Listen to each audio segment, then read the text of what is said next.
Second batch of Ghanaian evacuees set to arrive home from South Africa. We have details. Plus, renewed calls for action on Ghana's perennial flood crisis as rains set in.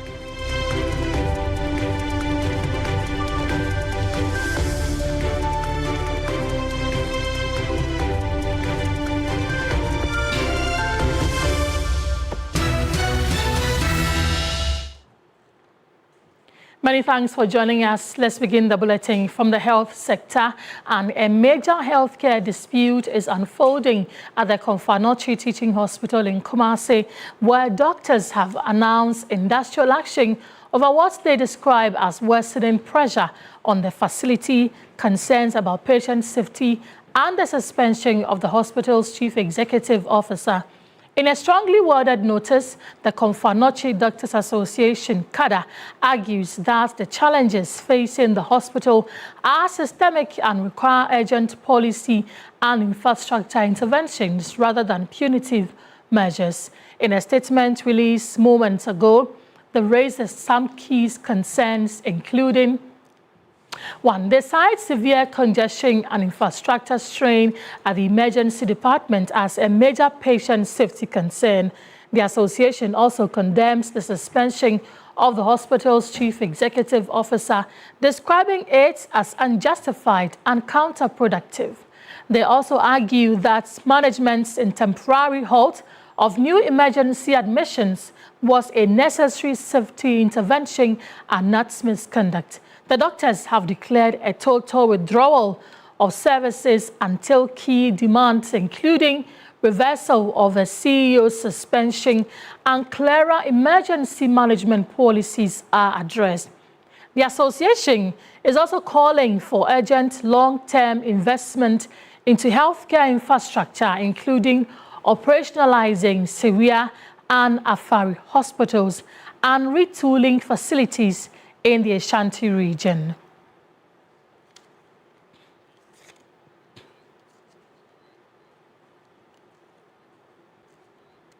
Well, let's stay a while longer on this and engage Evan Sinkum, who is our Northern Sector Bureau Chief, who has been following this issue. Evans, thank you for your time this afternoon. Talk to us about this strike action declared by the doctors.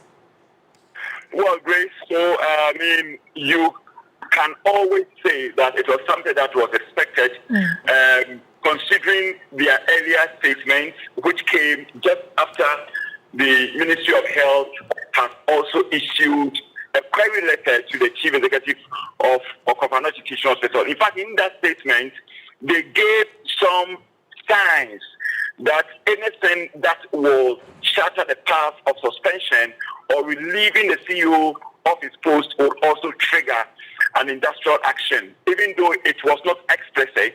But you can make inferences from how their letter was written.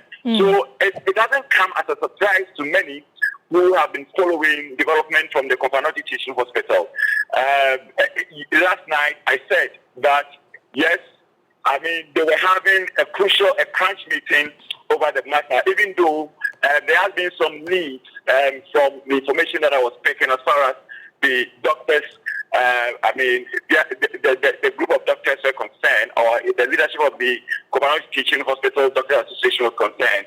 They were giving signs that they were not enthused about this particular decision by the ministry, and for that matter, they were also going to respond in a certain, one would say, proportional manner. And exactly what has happened. As I speak to you now, all emergency cases to the Komfo-Anokye Teaching Hospital, I'm talking about attending to emergency cases at the accident emergency center, especially, have been withdrawn, as the letter is stating. And of course, I can tell you that it is quite a chaotic situation at the accident emergency center now.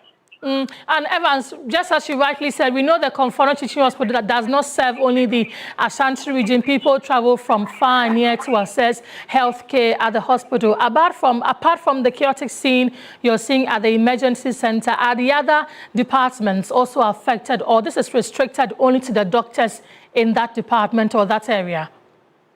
Now, the focus has been at the accident and emergency cases, center, because in fact, during night and weekends, I can describe the place as a peak period for that particular center, because that is where you see lots of activities there. I mean, accident cases and, of course, emergency cases, other emergency cases, being it hypertension, pressure, and what have you, ambulance services, I mean, frequenting that particular place, very vibrant. So, I mean, you could feel that impact. And, of course, you're talking about the kind of services also delivering beyond the borders of Ashanti region. Currently, the Pwalugu Teaching Hospital, and for that matter, specifically the Accident and Emergency Center, is serving about 10 regions.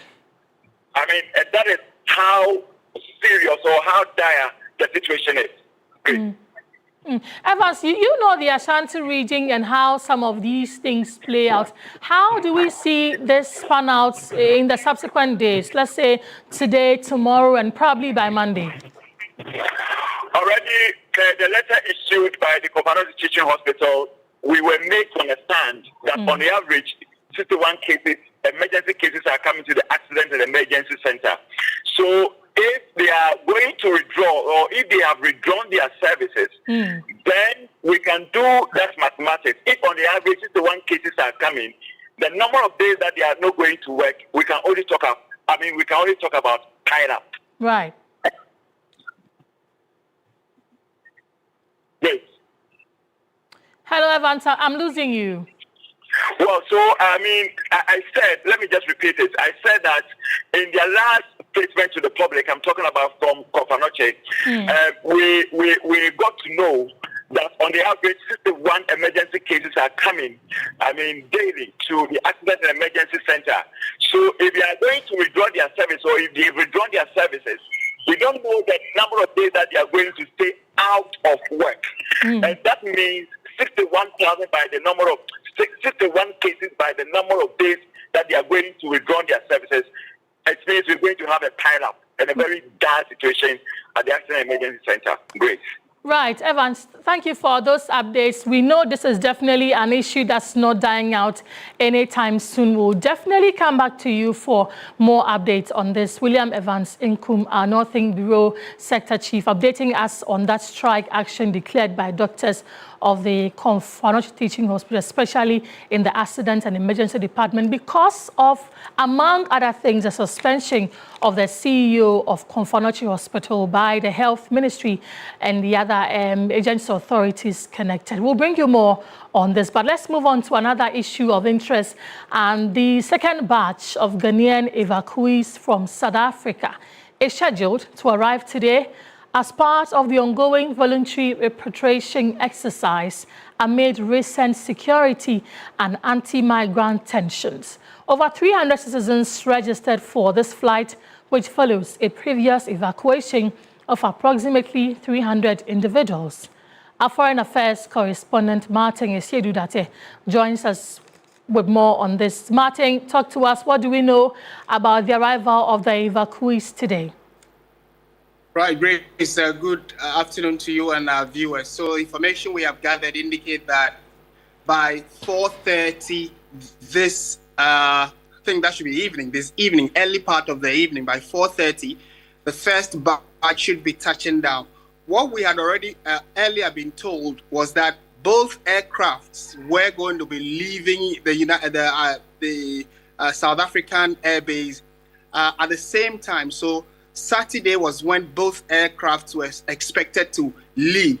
But the updates we are getting is that it is one that is coming today, 4:30 should be landing, and then tomorrow, Sunday, the second aircraft should be landing by 9:30 in the morning. So those are the updates we have. And earlier, the High Commission in Pretoria also gave clear indications as to how many people are coming. They actually even published their full details in terms of how many are men, how many are women, children, etc., and even their specific email addresses and contact details. That in itself was a bone of contention. People were questioning why the High Commission would want to do that. But it is important because, you know, the South African government earlier said that majority, about 90% of the first batch that came were all illegal immigrants. Yes. And that has been greatly disputed, for which reason the government has decided to publish the names and the contact details of all those that are coming now, so that if they have any qualms, they can raise it with them. Grace. All right, Martin, how does it look like for us also on this side, preparations to welcome the evacuees when they arrive? For the first batch that arrived, we realized that a lot of work had gone into preparations to welcome them. So we've gone to the airport just to have a fair idea of the preparations. We've seen that the Ghana Immigration Service officers have already set up their table, which is going to be the registration table. That's where they're going to be making sure that the database that they are going to be capturing tallies with the ones that have been already gathered in South Africa.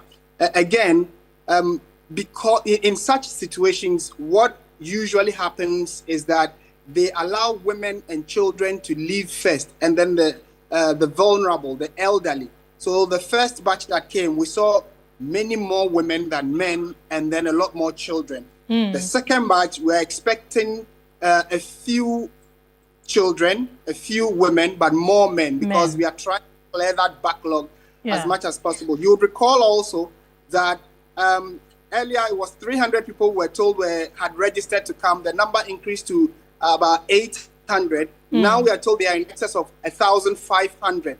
So the High Commission suspended the registration so they can clear the backlog, ensure that everybody leaves, because the exercise actually does take place at the Pretoria office or the High Commission.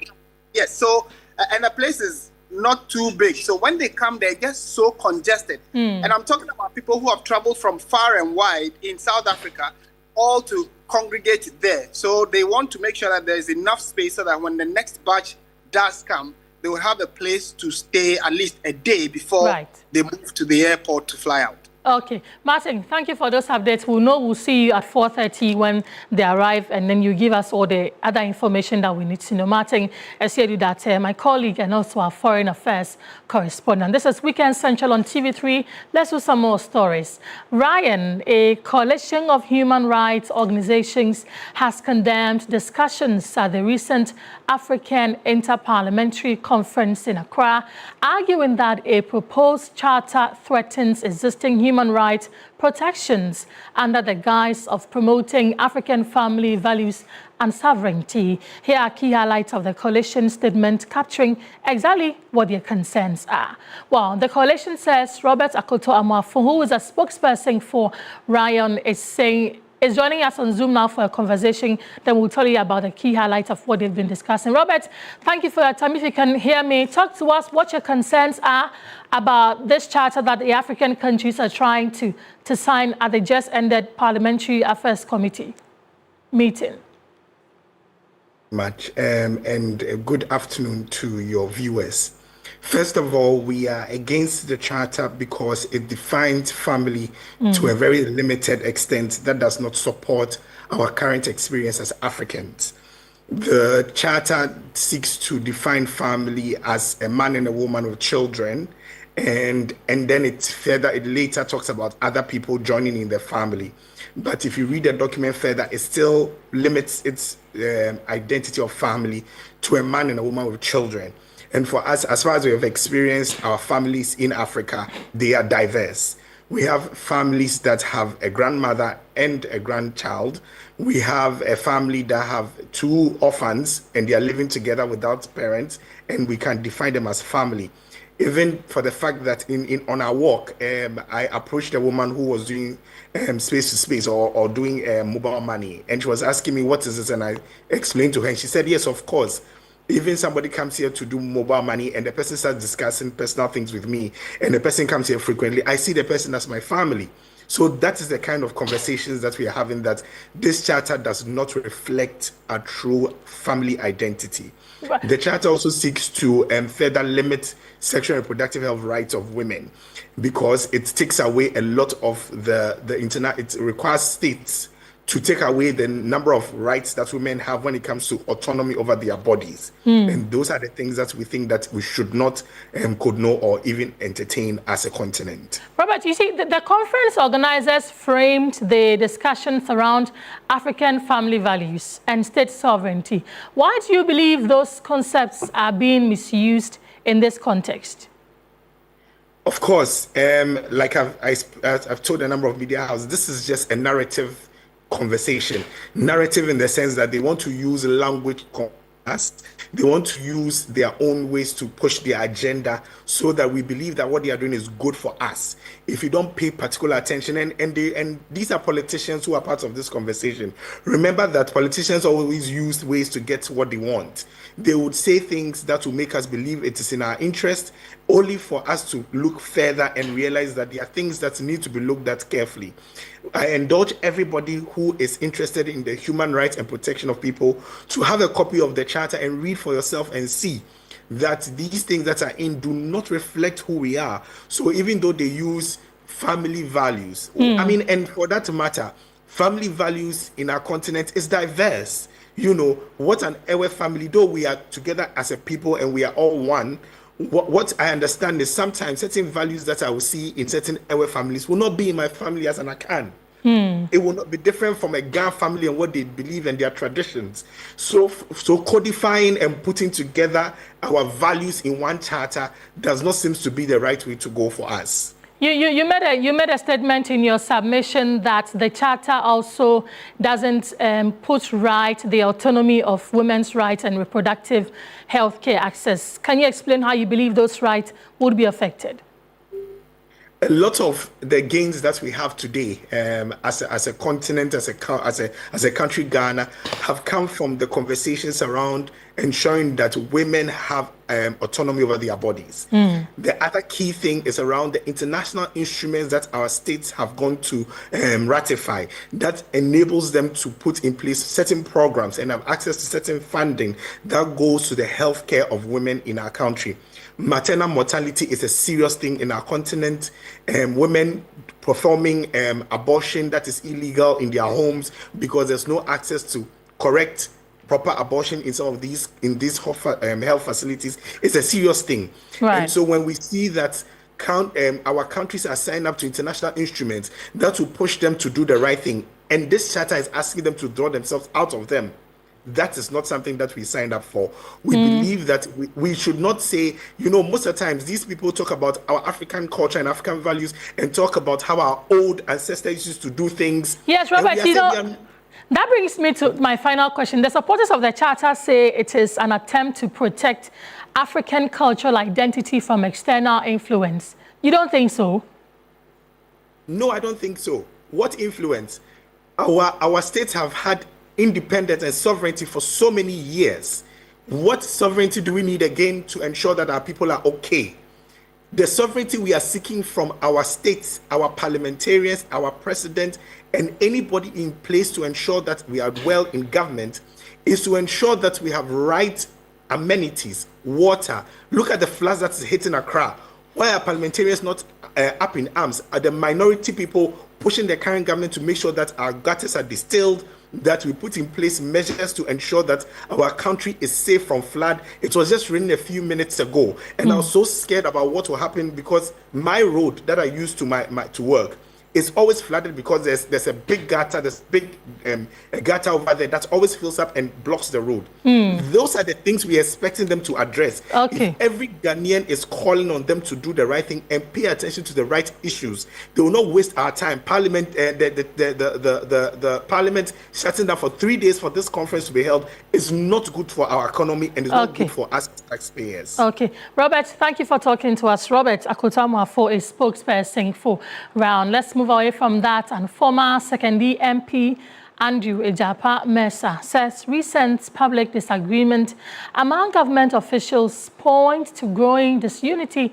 within the NDC. Speaking on key point, he argued that opinion polls should not be dismissed as they often reflect public perceptions of government performance. His remarks follow a caution from the Executive Secretary to the President, Dr. Callistus Mahama, against premature discussions about the NDC's 2028 leadership race.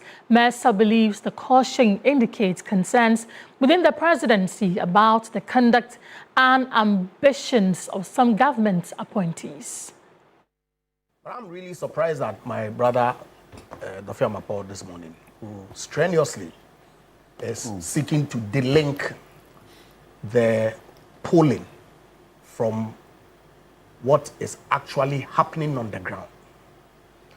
Because if the polling had no bearing whatsoever on happenings in government, the lamentations of the Executive Secretary of the President would have been completely unwarranted. But you read the text of what the Executive Secretary of the President put out only a month ago, May 5th, 2026. It tells you that indeed the center cannot hold. And that our friends in government really have a lot to deal with on their hands. Because 1 year, 6 months into the administration, if the Executive Secretary has cause to put out this letter, then I'm worried. It clearly demonstrates a government that is not in control of its appointees. Is that what you see happening? Precisely. Because otherwise, why would the Executive Secretary say there's quite danger that sometimes creeps to political not? Please, if you look at the actual text, okay, as reported by Herald, the Executive Secretary to the President, John Dramani Mahama, issued a stern caution to government appointees and party figures nursing ambitions to lead the National Democratic Congress, urging them to step aside if their political aspiration threaten to undermine their current responsibilities and the mandate of the administration. It is clear to me that they have seen that the actions of some appointees is undermining the agenda of the government.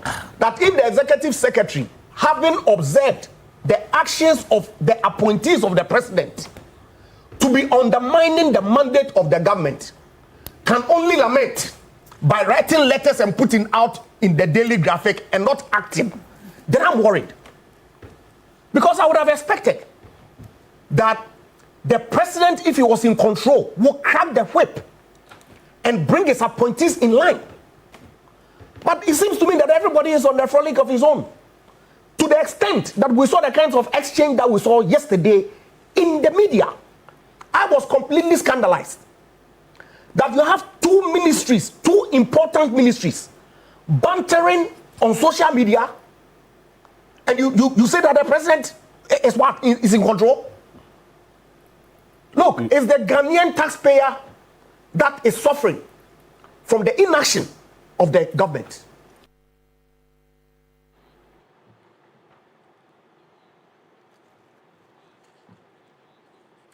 Meanwhile, Majority Chief Whip Roxanne Nelson Dafiamakpo has dismissed suggestions that the governing NDC is experiencing internal turmoil, insisting that the administration remains united and focused on delivering on its mandate. Japan says that hey, we are not, this government is not in crisis, and I want to assure him. And you see, like I said, it's a natural consequences. Japan, time was when 17 persons came up out of your party to succeed President Kufuor. Time was. These are healthy occurrences in a democracy. But your point that people are hankering over their flag bearership ambitions and therefore abandoning governance and all that, I'm saying is inaccurate. The persons that have been highlighted, none have so far declared their flag bearer ambitions publicly, and therefore have marshaled resources and time and energy pursuing so. Third, I insist, and you can make that connection, I insist that the letter from the Executive Secretary indicating generally to appointees and those who have flag-bearer ambitions to resign, was actually amplifying the guidelines put out by the NDC for its internal elections. Because the General Secretary, if you recall, as part of the guidelines has indicated to the extent that even party officers who want to seek re-election, they should resign their positions in government. That's the first layer. First layer. For any person who wants to, a government appointee, if you are interested in contesting for any position within the party, at all the levels, you must resign 6 months to the elections. Right.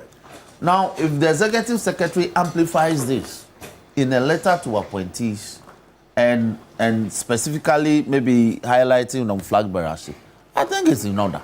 If you have an ambition, by all means, go and pursue it so that somebody else who is not interested in becoming a flag bearer can be appointed to fill. I mean, there can be no healthier call than this in terms of the governance.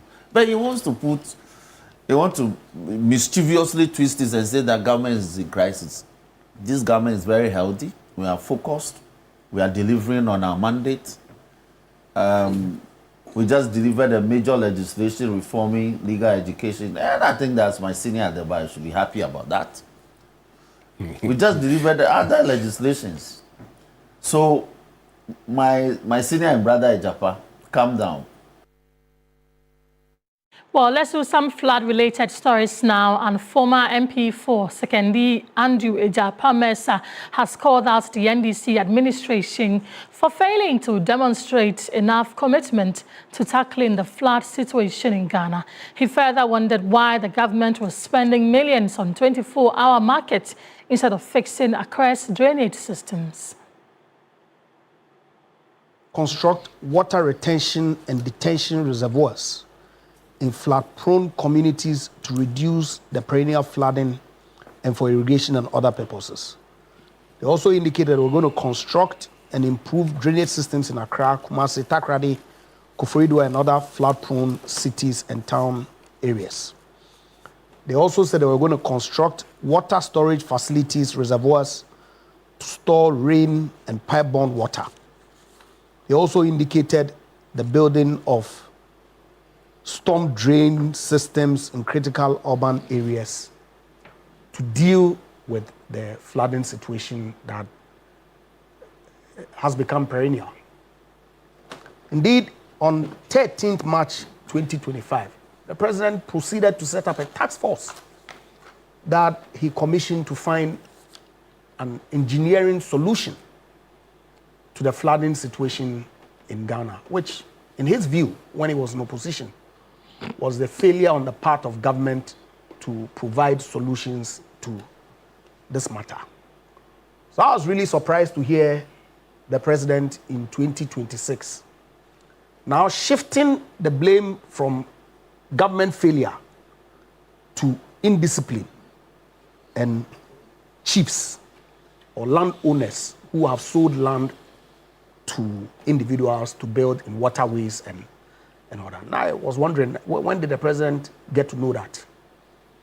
When did he realize that the issue of perennial flooding was not the failure of government to provide solutions, but rather indiscipline on the part of Ghanaians and the chiefs who have sold lands to individuals as the cause of our flooding?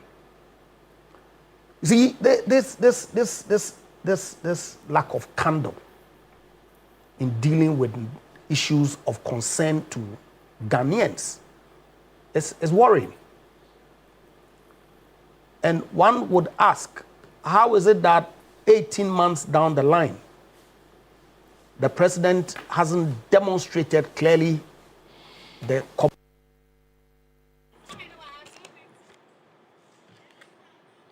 And every rainy season, Accra seems to find itself asking the same question. Why does the city keep flooding? In this explainer, we look at how flooding became a recurring feature of life in Accra, what is driving it today, and whether the solution lies in behavior, planning, engineering, or all three.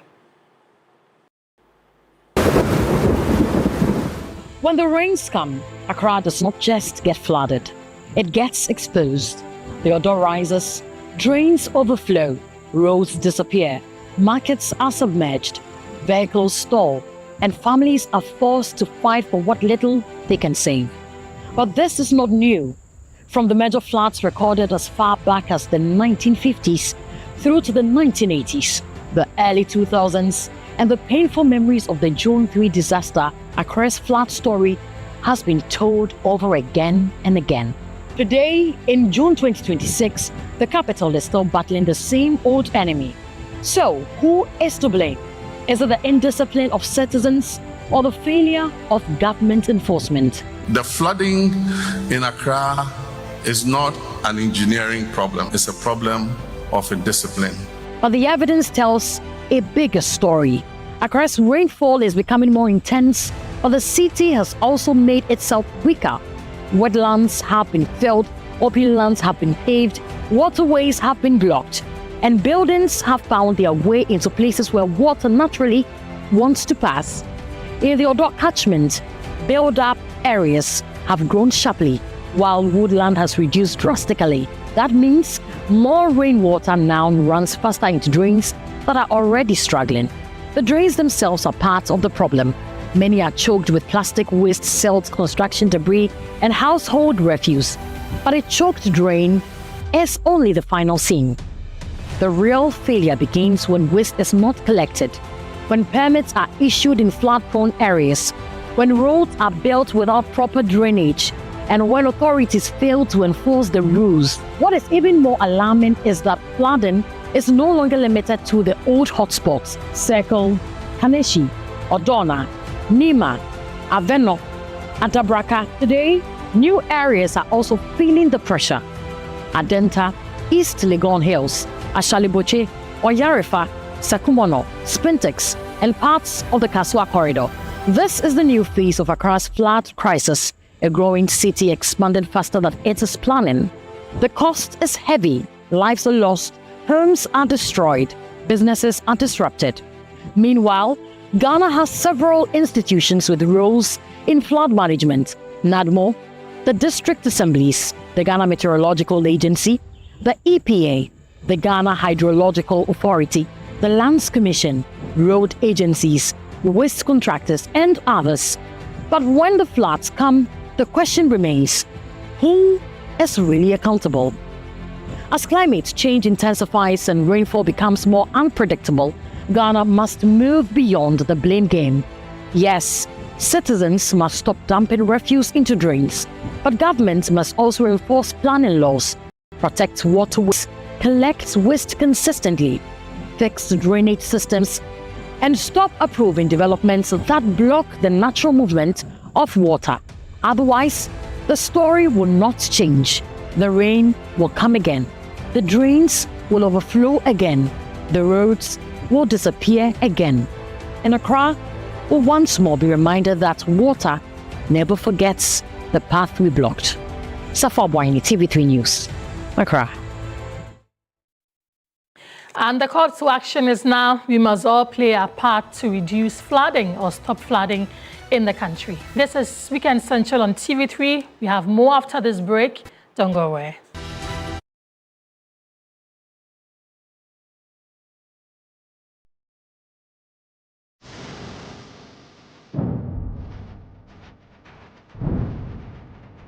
In a world full of noise, clarity matters.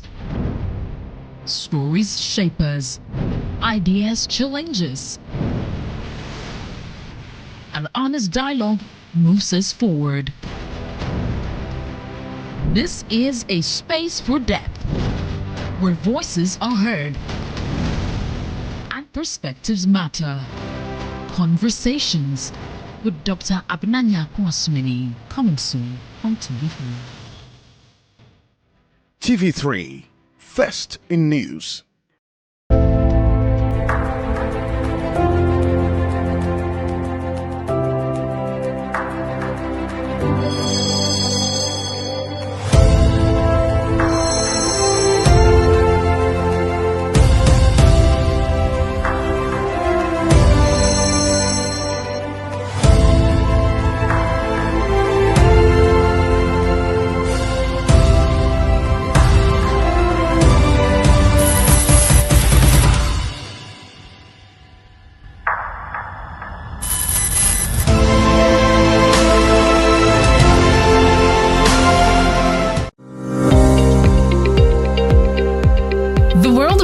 us is changing.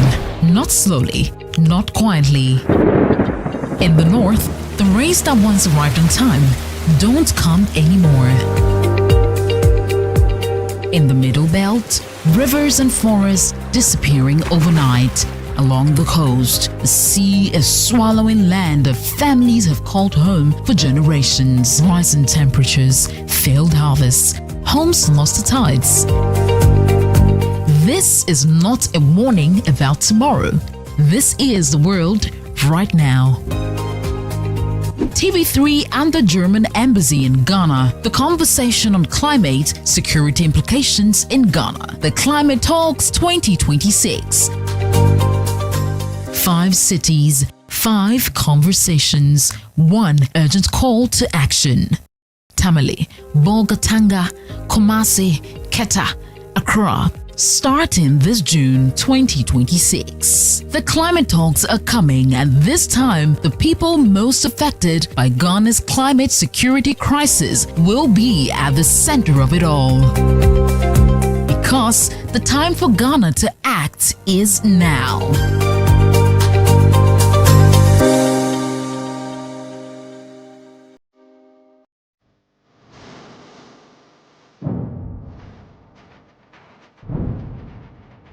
In a world full of noise,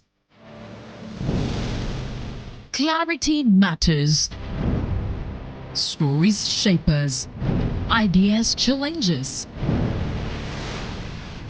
An honest dialogue moves us forward. This is a space for depth, where voices are heard and perspectives matter. Conversations with Dr. Abnanya Kwasmini, coming soon on TV3. TV3, first in news.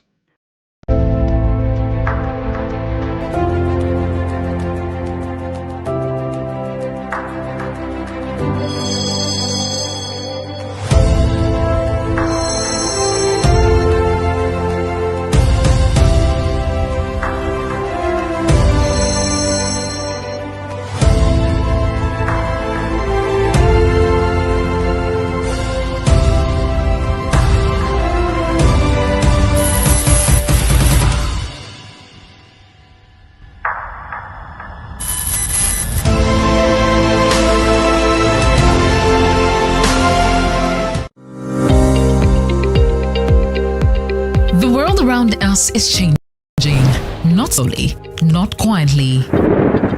In the north, the rains that once arrived on time, with unknown individuals reportedly stealing some of its assets, including electrical cables, while parts of the facility continue to decay.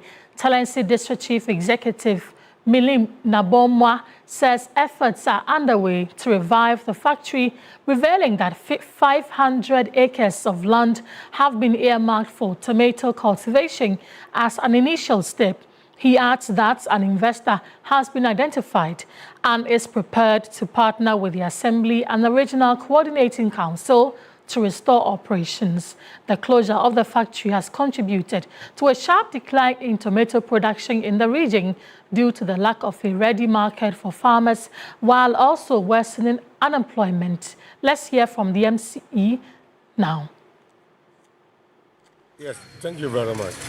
The tomato factory is a factory that has been there for ages, and we're all aware of its potential to boost agriculture as well as economic activities in the region and the Transit District as a whole.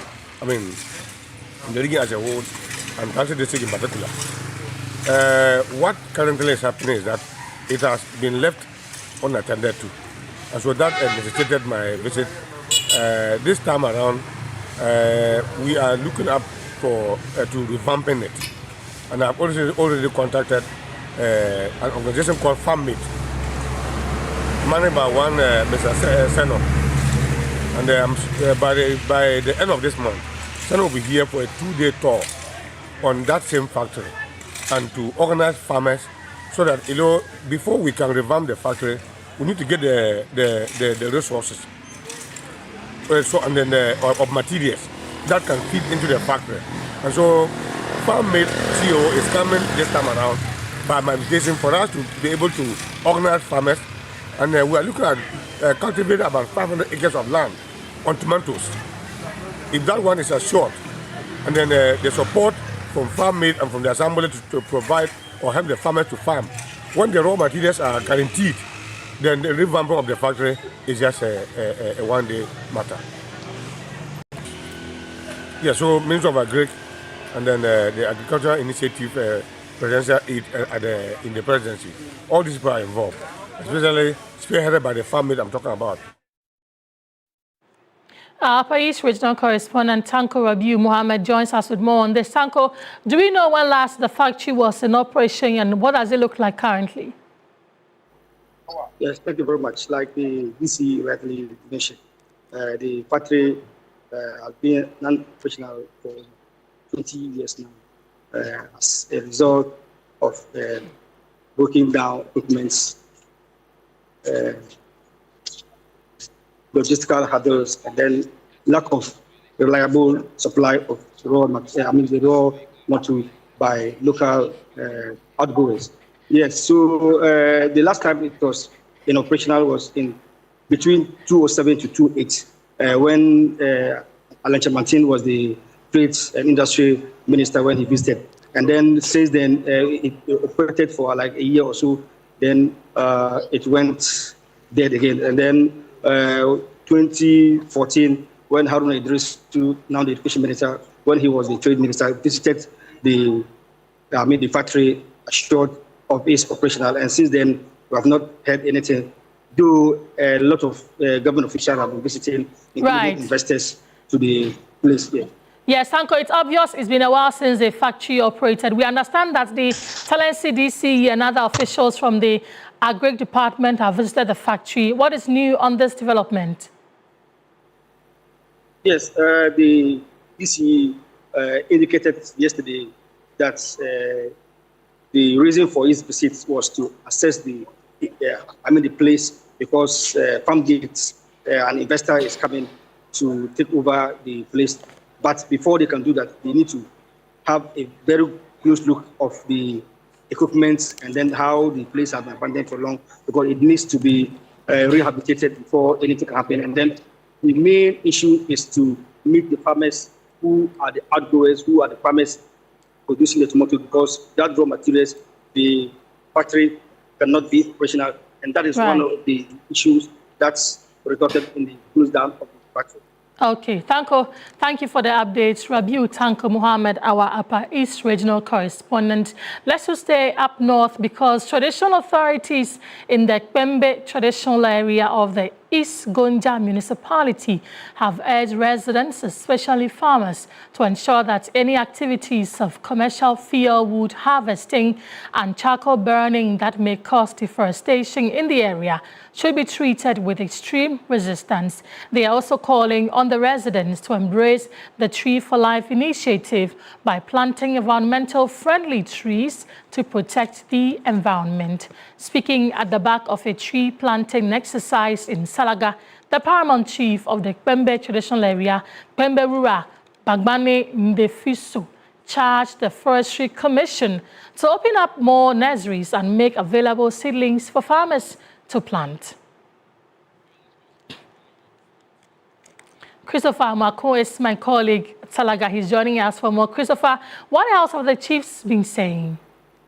Yes, so Grace, we know that if you look at deforestation in the country, majority of the trees that are felled for firewood and charcoal in commercial quantities come from the savannah region. And so the chiefs have expressed concern over the cutting down of these trees. And fortunately, government has introduced the Tree for Life program. And so they are also encouraging the people to ensure that they don't allow people to come into the forest to cut down trees, but they also cultivate the habit of planting trees so that they can make up the lost trees in the forest. Let's take a listen to what the overlord of the Kpembe traditional area, Kpembe Ura Bambange, and the Facility 4 has been urging the residents. Last week, I was outside the country. I saw the way they plant trees, the way they take good care of trees, In fact, I was very, very amazed. That is what I want us to also put in our minds here. Anything they put on the ground there, you are going to be the ambassadors of it. You take good care of them, so the next time we come to see this way, we'll all be laughing. So if we are going to do some sort of planting, in fact, I need to be here. 4 years Friday again, when we come here, this place should look more greener than this. I want to urge all students, headmasters and students and tutors around here, what they are going to put on the ground today, they should be ambassadors of that. Take very good care of them and look at them to grow very well so that the place will look greener. And Christopher, what's been the response of the Forestry Commission to this call by the chiefs?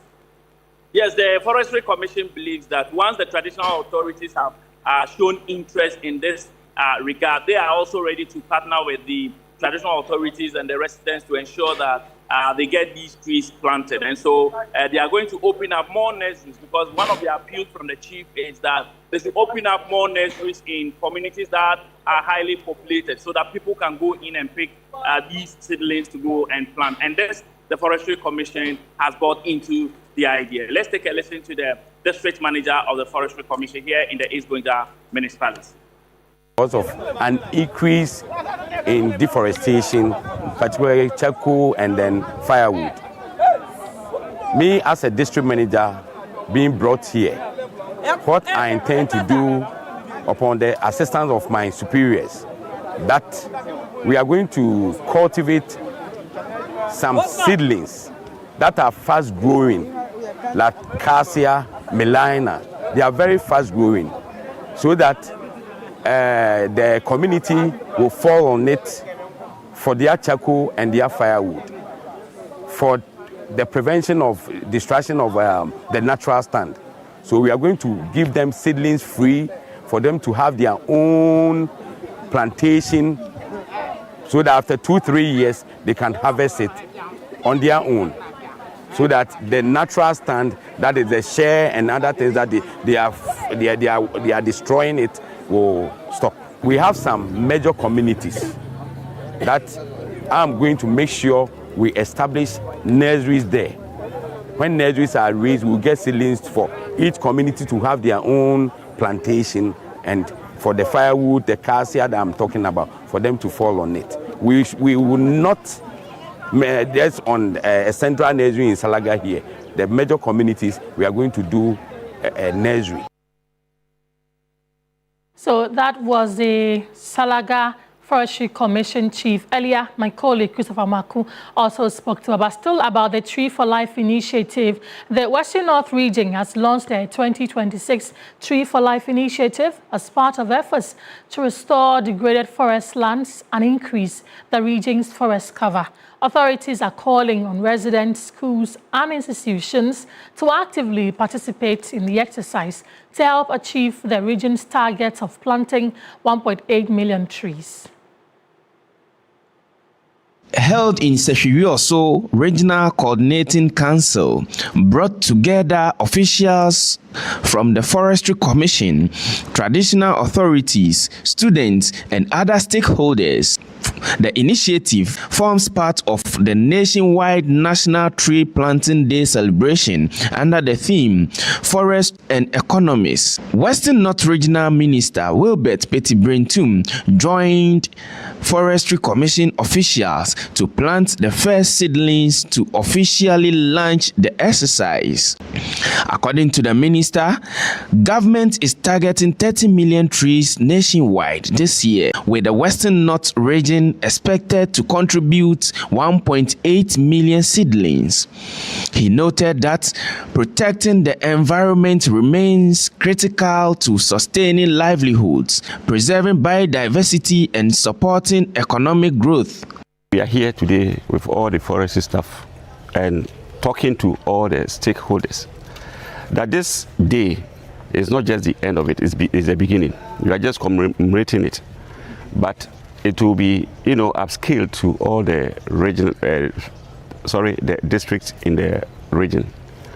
We have a target, a national target of 30 million trees that we have to plant in this year's restoration initiative, tree planting restoration initiative.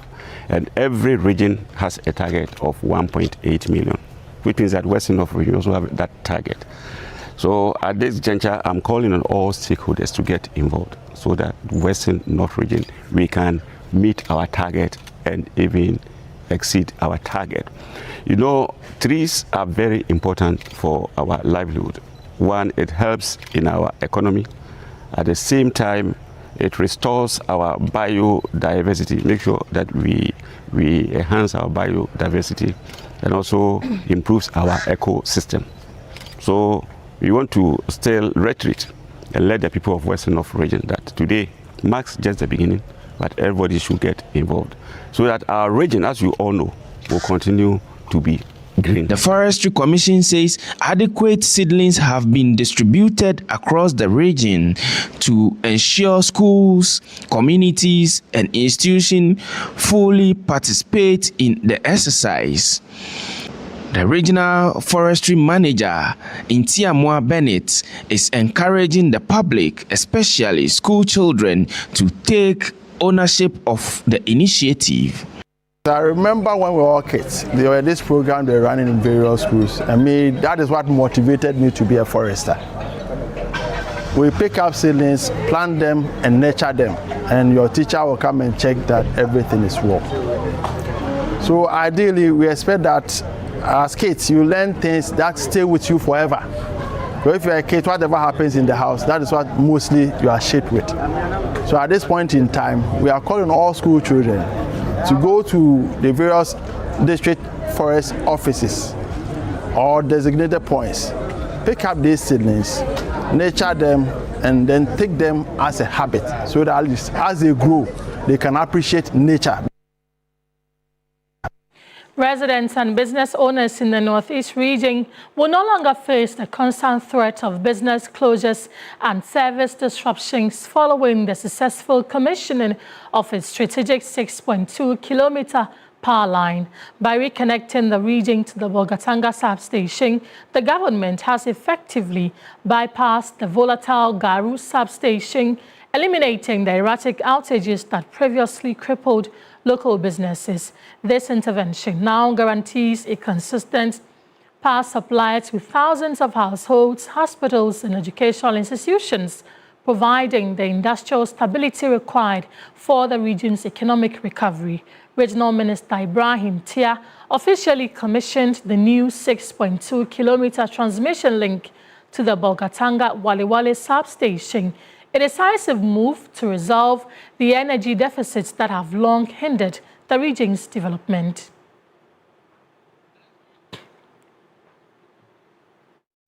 Northeast Regional Correspondent Solomon Kwame Kanaliwe joins us for a look at this development. Solomon, how severe was the impact of the previous spire instability on the local economy, and what immediate relief does this bring to the community? All right, so the impact was so severe. For years, the area witnessed a cycle of business closures, particularly among small-scale enterprises, looking at cold stores, welding shops, barbering shops, and even other hospital activities. When you go to the theater, sometimes they have to suspend surgery because of the electrical challenges. But now, looking at this new adventure, some of the people who now complain about the lightning issue will now have a reliable power supply to boost their business activities. And then also looking at the areas that initially lacked electricity, this extension has also given them advantage to have access to electricity in the Northeast region. Solomon, we know that the regional minister has also been speaking regarding long-term power supply in the area. Talk to us about that. All right, so the minister gave assurance to the people. He emphasized that the government is fully committed to ensuring the region enjoys stable power supply to boost socio-economic activities in the Northeast region. He also stated that the government has a concrete plan to establish an independent power station in the Northeast region to guarantee total energy sufficiency. Right. Let's take a listen to what the minister said. Right. The decision to connect this part of the region to the Bontanga substation is therefore a significant milestone in addressing these persistent power supply challenges. This intervention is expected to improve power supply reliability, reduce outages, enhance voltage stability, and strengthen overall electricity distribution within the region and adjoining communities. This will no doubt ensure effective planning and improve socio-economic conditions for our people. I want to assure you that we remain committed as a government and count on your support for total development of the region. And we want to add that through the Minister of Energy, PURC, we are still appealing for the development of the substation that will take care of the entire Northeast region, which was estimated at $18 million. Northeast Regional Minister Ibrahim Tiade. Before we go, poor waste management remains a major challenge in Ghana, driven by rapid urbanization, inadequate infrastructure, and unsustainable disposal practices. The problem often becomes more visible after heavy rains, with streets strewn with refuse and gutters clogged with plastic waste. In response, Eco Green Oasis Legacy, an initiative led by the 2024 GMB Queen, Tetiaka, is championing environmental sustainability through waste management advocacy. Well, we'll bring you more on this story in our subsequent bulletins. But that's it for Weekend Central on TV3. We're live on DSTV channel 279. My name is Grace Hamuajiman. Thank you for joining us. Good afternoon.